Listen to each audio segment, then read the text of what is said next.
Assalamualaikum warahmatullahi wabarakatuh. Selamat siang, kembali channel Bang Kumis Berbagi menjumpai Anda di edisi hari ini, Senin 15 Januari 2024. Pemirsa, ribuan warga Kecamatan Carita Kabupaten Pandeglang yang tergabung dalam relawan Gerakan Masyarakat Perhutanan Sosial Indonesia mengikuti senam G-Boy dengan semangat dan kompak menggunakan kaos putih berlogo calon presiden dan wakil presiden. Ribuan masyarakat yang didominasi emak-emak itu mendeklarasikan dukungannya kepada Prabowo Gibran menjadi presiden dan wakil presiden Republik Indonesia pada Pilpres yang akan berlangsung pada 14 Februari mendatang. Semangatnya mana?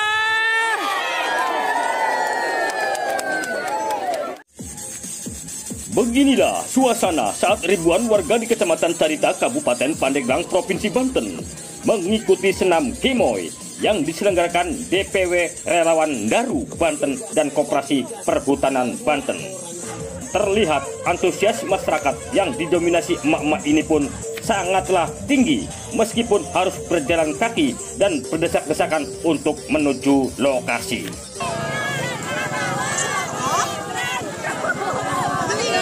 Terus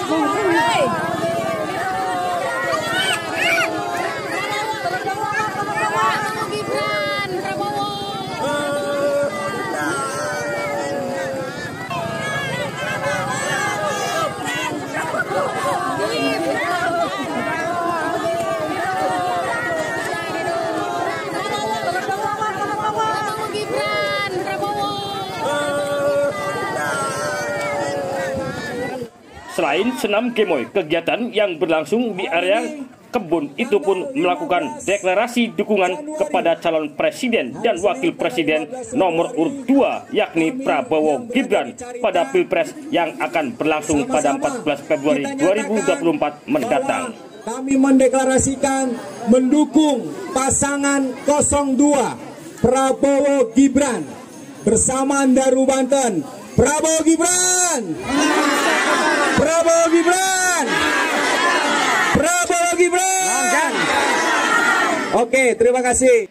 Ketua DPW Relawan Daru Banten, Edi Haryadi, mengatakan bahwa kegiatan ini merupakan salah satu dukungan kepada calon presiden dan wakil presiden Prabowo Subianto dan Gibran Raka Buming Raka dalam Koperasi Perhutanan Banten. Dengan dihadiri ribuan masyarakat, ia menyatakan, alhamdulillah, wasyukurillah, hari ini kami menyelenggarakan acara deklarasi mendukung Prabowo Gibran yang kebetulan alhamdulillah juga dengan penuh semangat anggota Koperasi Gemoy, ya, anggota Koperasi Perhutanan sebenarnya, tapi sekarang lebih dikenalnya gara-gara semangat 02 ini.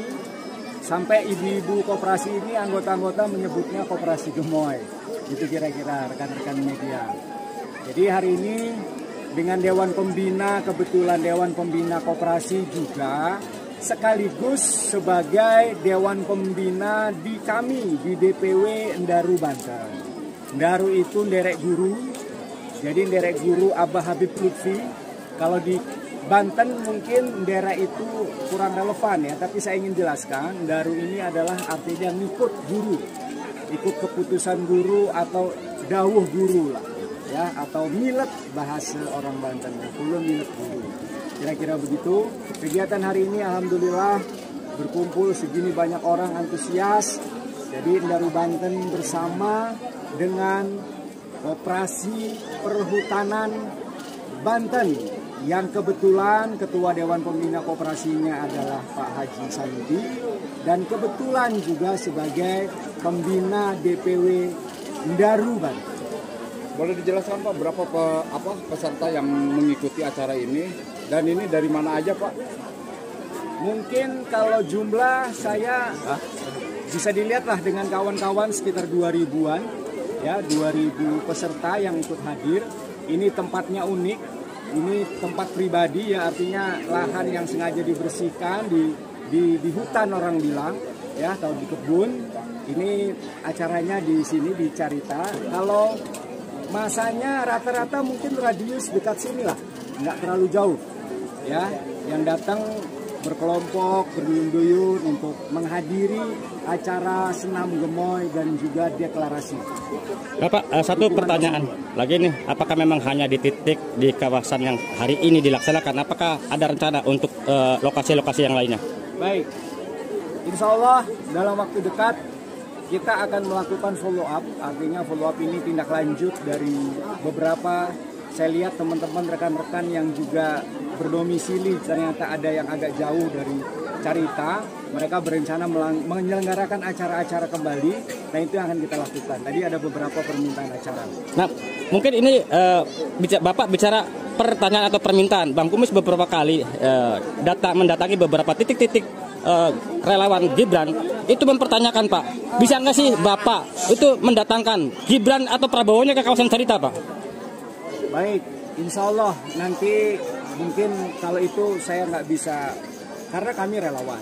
Ada wilayah yang mengurus terkait schedule ataupun agenda-agenda itu kan protokoler ya Pak.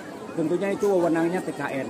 Tetapi kami relawan akan berupaya untuk berkomunikasi, permohonan dari kawan-kawan, dari rekan-rekan warga yang antusias untuk jumpa langsung dengan Pak Prabowo dan Gibran. Tapi sekedar informasi, kalau ini kan masih Banten. Jadi tanggal 27 rencananya kami akan menyelenggarakan acara gebiar, acara besar ya. Karena tanggal 21 itu sudah mulai kampanye terbuka. Insya Allah Mas Gibran akan full beberapa titik di Banten ini. Nanti terkait masalah agendanya nanti kita bicarakan kembali dengan tim pengurus yang ada di sini. Kira-kira untuk target suara sendiri Pak, kira-kira ada? Karena setiap agenda kerja kan pasti punya tujuan dan punya target. Oh tentu, jelas. Kita bukan hanya sekedar bisa joget-joget, kita bukan hanya bisa cengar-cengir, senyum-senyum, bukan omon-omon saja, lagi keren sekarang kan omon-omon, tetapi kita lebih kepada target-target bagaimana kita bisa menggait suara lebih maksimal. Kalau kita belajar dari 2019, waktu memang jawabannya dengan Pak Jokowi, itu Prabowo itu waktu itu Pak Prabowo dapat suara kalau tidak salah di atas 62%. Waktu itu lawannya Pak Jokowi. Tapi saat ini Pak Jokowi anaknya, dalam ini Mas Gibran, berpasangan dengan Pak Prabowo. Jadi kalau bicara Banten tidak optimis di atas 65% bahkan mungkin 75%, rasanya keliru. Ya, rasanya keliru dengan modal dasar dulu yang sudah dibangun pendukung Pak Prabowo di Banten itu sudah 63% lah. Jadi keliru kalau seandainya kita tidak optimis mencapai 75% untuk Provinsi Banten. Pak, bicara politik kan bukan angka matematik yang pasti. Nah, dalam rangka pencapaian target yang Bapak katakan tadi, upaya apa nih yang paling signifikan dilakukan agar bisa menggait suara-suara yang khususnya di Provinsi Banten? Baik, Bapak Ibu, mungkin teman-teman media perlu ketahui, ini Banten. Banten terkenal kota jawara. Tapi bukan kota tukang berantem, bukan kota yang tidak kondusif. Walaupun berbeda pilihan kalaupun di Banten, ya ingat bukan hanya disebut jawara Banten, tapi juga banyak santri Banten. Yang artinya bahwa yang harus diingat, Banten ini rasa saling menghargainya tinggi. Kearifan lokal masih sama-sama kita junjung tinggi. Sehingga saya mengatakan, mohon maaf, meyakini bahwa kalau sekarang bicara langkah-langkah signifikan, sebaiknya dengan iklim Banten yang sejuk, yang damai, walaupun disebut kota jawara, goloke nyongat, tapi sesarungan, pepecian, ya kasarnya yang walaupun kayak pengurus koperasi ini sebelah saya ini badannya gede, tapi sebelah kanan saya pepecian Pak. Beliau ini kebetulan di Kesultanan Banten, ya Pak Tubagus Safarudin Sekjen. Artinya apa? Ini bukti nyata aja lah. Bahwa kalau mau bicara apa cara menggait ini, saya sih nggak mungkin ya dalam kesempatan ini membicarakan terlalu detail, tapi setidaknya secara umum begini. Dengan iklim masyarakat Banten yang segini baik, saling menjunjung tinggi yang begini bagus, saya mengajak, yuk kita tetap santun, kita tetap berpolitik dengan cara-cara yang etika baik. Kita sama-sama junjung tinggi budaya-budaya Banten, nasihat-nasihat leluhur kita, bahwa berbeda pilihan tapi tetap bagaimana caranya. Insya Allah ya, kalau sebelah sana mohon maaf sindir-sindir atau mohon maaf bully-bully atau apa, justru saat ini fakta hasil terakhir debat kemarin justru Bapak Prabowo mendapatkan simpati yang semakin besar, limpahan elektoral yang semakin luar biasa. Kami yakin itu sudah salah satu contoh baik, artinya Pak Prabowo-nya aja seperti itu. Ya, tetap nice, tetap ini kita harus ikut. Itu strategi umum aja lah.